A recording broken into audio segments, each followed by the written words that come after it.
Armenia, and some other CIS countries. We really hope that interaction between our regions will continue and will grow. So we look forward, and our companies and countries are really interested in this market in cooperation with this region especially. So we have different kinds of projects in our region, and as we are responsible for CIS market, we can establish a gateway to Russian and CIS countries. That's some of the opportunities project that we find very interesting for the investors that will be interested in. So with the real estate, infrastructural projects, asset leasing, mutual funds. So we are getting into this. And also the trend that is quite popular for several years in Russia is Islamic finance. We really do hope to make business in this field because people in Russia getting to know better what the Islamic finance is, and we have good examples from your region, also from Malaysia, that they did a presentation yesterday, and our companies and our institutions becoming aware of the opportunities in this field. So we just took a path of the market that has evolved in a very aggressive way for the last decade. So, that's it. Thank you very much. Thank you. Is that better? I'll try to speak into it. I think I would have learned by now. I was wondering if you could just share with us why you think that Russian CIS is such an attractive place for whether it's investors from this region or investors from around the world. And also, I know you mentioned Islamic finance and the growth in that area. Do you think that has the potential to actually be a major source of finance? Well, just what first comes to my mind, just to give you an example. For example, Russia and we had a Turkish presentation. Yeah? Just if we compare these two countries, we will see we have a lot of differences in the countries. But for example, the rating of the countries.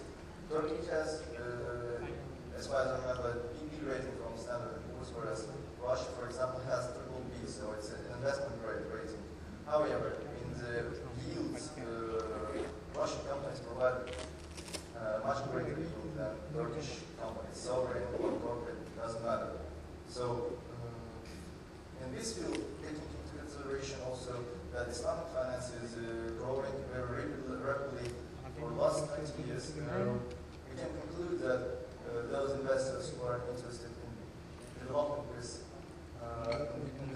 this market, so Russia and CIS countries can provide a suitable instrument they can invest in, and we can provide much higher yields than in the local or other companies. Sure. With that, I want to turn the rest of this panel into a conversation. First up here, sort of on the podium. I also want to involve you in the audience. Please think of questions. Please signal to us. We want to get you involved. We know we're in this period sort of after lunch where your eyes might be thinking about other things. But with that, Robert, I'd like to turn to you. We've heard from we've heard about some different sort of opportunities as an investor, as someone representing key investors. What are you looking for? How important are some of the financing structures? How do you assess some of these things we've been talking about in the panel and the rest of the conference? Well, thank you for the question. The proof is always in the pudding. I've had the good fortune to sit through 3 days of presentations across some wonderfully diverse countries which have different kinds of endowments. But at the end of the day, it comes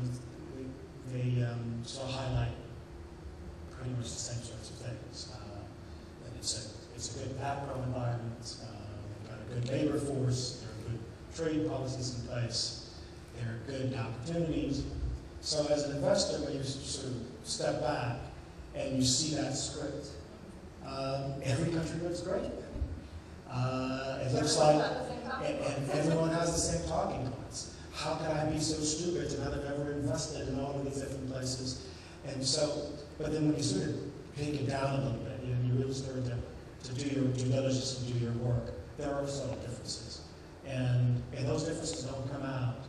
This is a great platform to sort of talk about, in general about how things work.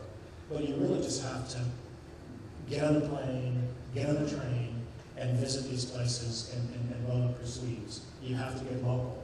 And that takes a level of commitment that if you're not prepared to do as an investor, you're just not either going to find the hidden jewels, or let's assume for the moment that every investor that's up here is right, and that the endowments that they have and the risk returns that they're pronouncing are in fact correct. Well, what happens if you just then go in along with the crowd? You will get crowd-like returns. You will not be able to distinguish yourself from the money that has been provided to you in any reasonable way because you would have just followed the herd. So the first part I think about being a good investor is, yes, you need to sort of know what the market is thinking, but you must certainly be prepared to work a little bit harder.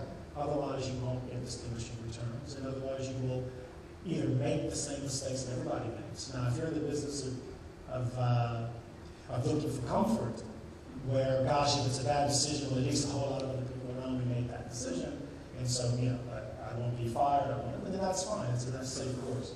But at the end of the day, if you're taking on someone's money, or if it's really your own money that you're putting to work, you got to dig a little deeper, and you have to do that by being on the ground. And if that's difficult, then you've got to find someone that you know, that you trust. It's really about building a relationship, not about doing a trade, not about being opportunistic, but looking at long-term horizons and knowing your risk, your risk tolerances. So that's sort of, at least from an initial perspective, how we search as an investor, try to assimilate a lot of the data that we've seen in the last few days. Sure. I'd like to bring you in and sort of your sense and your insights as a private equity investor, where you're making sort of largely longer term horizon decisions. You're committing to a location to a project for a period of time. How, first of all, what changes are you seeing? Do you assess investments in a different way? But how important are some of the relationships that Robert just mentioned? Sure.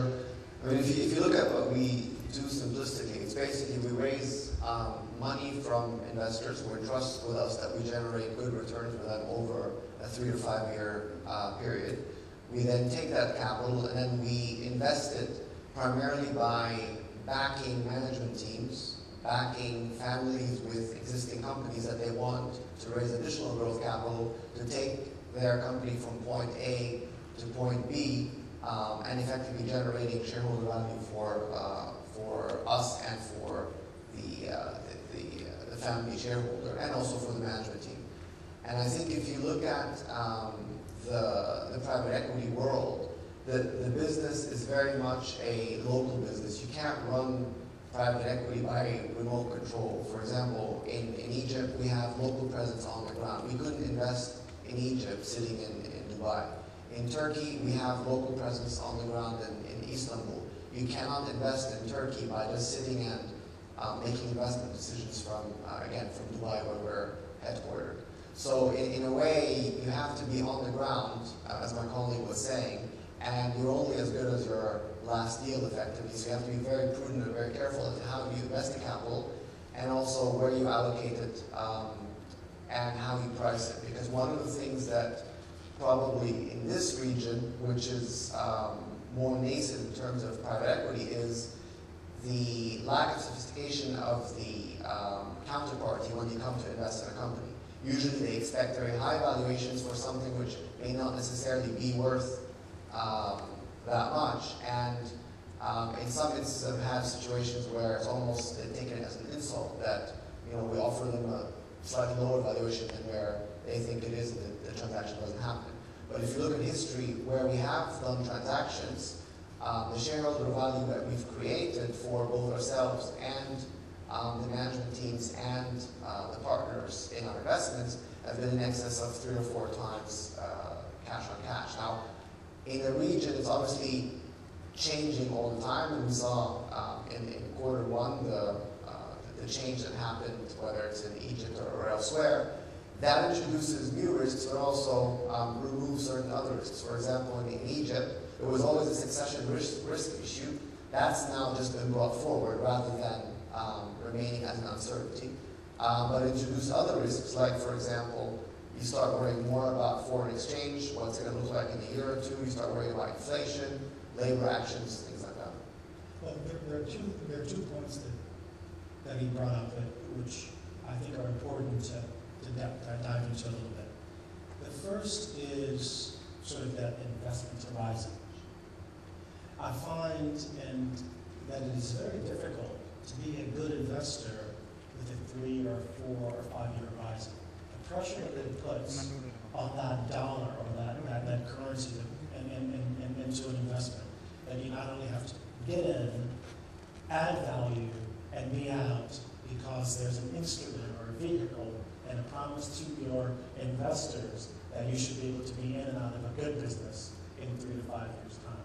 Now, clearly, Orange has done a very good job of that, thus the record is for itself. It's been able to go into good businesses, bring value, and harness that value and pay their dividend of that.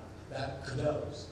But I think that one of the things that should be viewed as an exception.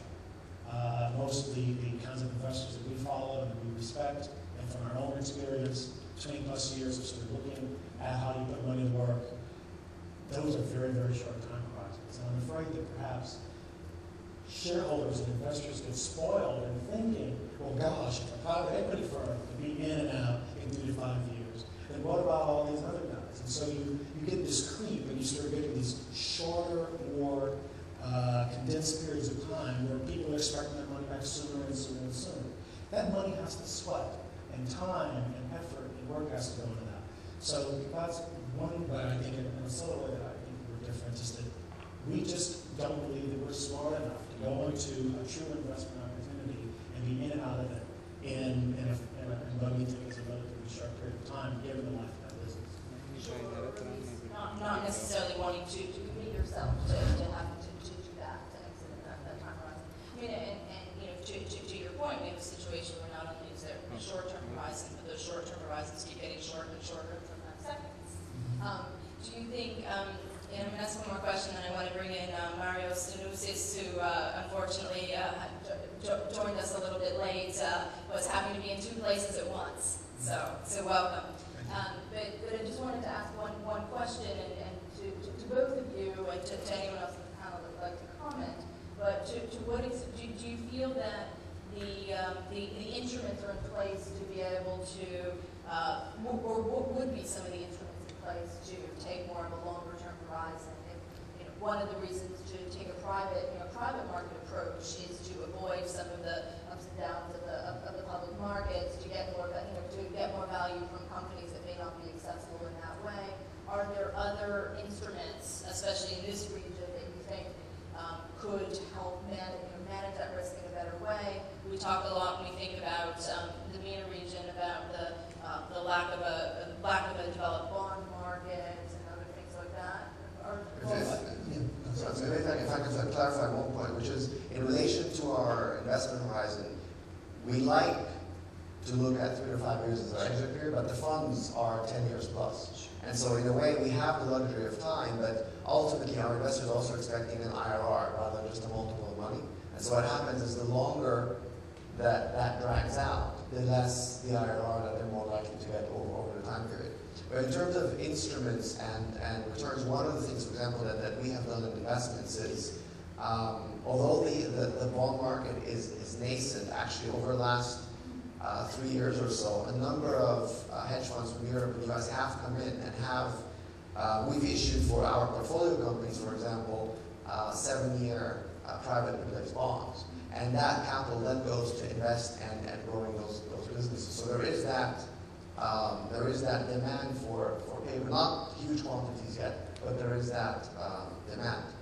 The other approach that we've done in the event that we're holding, that the holding period is extended for whatever reason, is effectively pay out a dividend to investors earlier on, which basically supports the overall IRRs of the business. But I do agree with my colleague here that the one risk in Middle Eastern private equity was that between probably 06 to 08, investors got very spoiled because the holding period became 1 or 2 years. And so all of a sudden, investors were making 2 or 3 times their money in 1 or 2 years, which quite frankly is fantastic. But it's not something that is realistically going to be repeated over a long period of time. Well, but it goes to your other point, which is where are the opportunities? And most of the opportunities, and there, I believe it's the case in Turkey and many parts of Russia and CIS, are in family businesses. And certainly here in the Middle East, 90+% of the economy, based on certain measures of value, comes out of the family businesses. So on one hand, you have an interesting dilemma, right? You're an investor and you're going to a family business. And that family business can very well be 30, 40, 50 years old, going into its second and third generation. And you want to encourage them to take a multiple that you think is fair. And if they're going to do it for the multiple, then they're, to my colleague's point, they want such a high multiple to walk away so they can say, even if that private equity guy, even if that investor screws this up, the stock exchange punishes me, or whatever, I made so much money from it, I can just sort of walk away. And it's a challenge to step inside that family business mindset in such a way where you can show them that you really are thinking like an owner, you really are thinking like a partner, but that you're also somehow going to shield them from this short-termism that often comes when they list, because that's one way that you're going to exit, or often comes when you're trying to do a trade sell, that's going to have a different view about how that legacy is going to be promoted in generations. So not only do you have the business case that you have to get right, you really have to understand the cultural environment of that family patriarch in order to structure something that appears to be a win-win for everybody.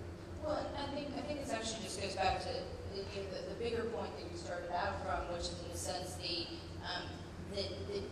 need to sort of think about different corporations, different entities, and things like that, and that if you're just looking at the public markets, that you're not necessarily, that there are different ways of doing it. Now, I want to sort of take us back. We've talked a lot about some of the changing structures, the timelines, and things like that. I want to take us back to the theme of the panel, which is finance, which is banking, and I think that the whole sort of financing and financing structures sort of underpins everything we've been talking about. But I want to think about, we're in a situation where many global banks, where U.S. banks, European banks are obviously, are sort of dealing with their debt structures, or reluctant to lend. We're dealing with situations in this region of many, of credit growth picking back up throughout much of emerging Europe and CIS. I want to first turn to Marios and ask him to talk about the experience in Cyprus and some of the lessons learned in Cyprus and opportunities there, but also to think more generally about what are some of the effects of some of the regulatory changes that we're seeing around the world. But first, please. Yes, thank you. Well, Cyprus has been affected by the crisis, surely, like many other countries. It was, however, affected less than other countries, primarily due to the fact that the banks were quite stable and did not face, let's say, the danger of collapse like we had in the United States and in Europe.